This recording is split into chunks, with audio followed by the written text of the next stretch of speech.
What the world needs is to grow a lot more food because of growing populations and increased demand. But it has to do that without competing for agricultural land.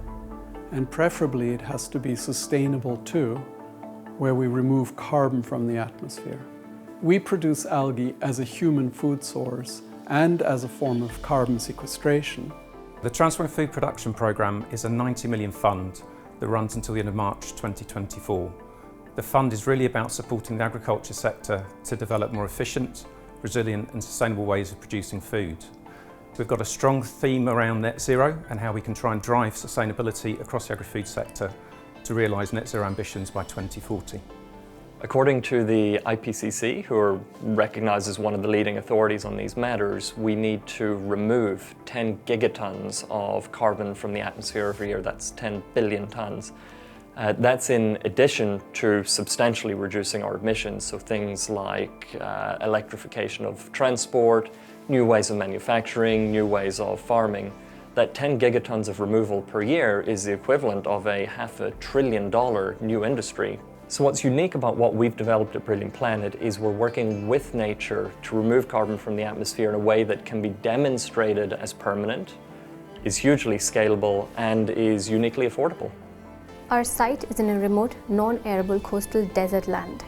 We draw in seawater from about 2 to 3 kilometers offshore, and the algal bloom that occurs in the ocean, we recreate that on land. Our next phase of development is for a 30-hectare site, where we intend to explore the benefits of this production method of algae. Currently, we're developing a program that utilizes the power of AI to develop real-time insights into the growing process of algae. This will enable us to prepare a system that is more tailored to the needs of the algae, thereby increasing the overall yield. What we notice with a lot of our funding is it allows people to form collaborative partnerships, and this often allows businesses to work with the UK's world-leading science base.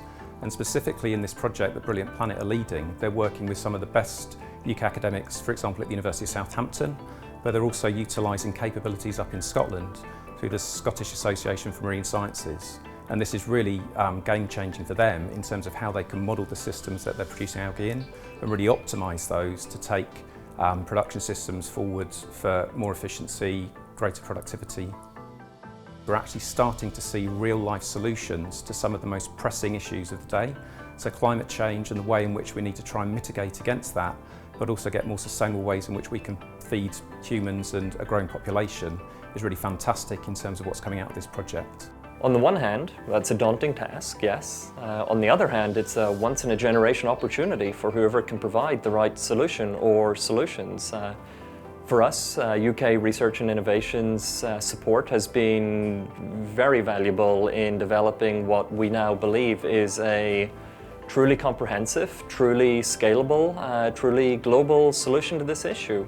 For us as a company now, the only step left is to go ahead and build it.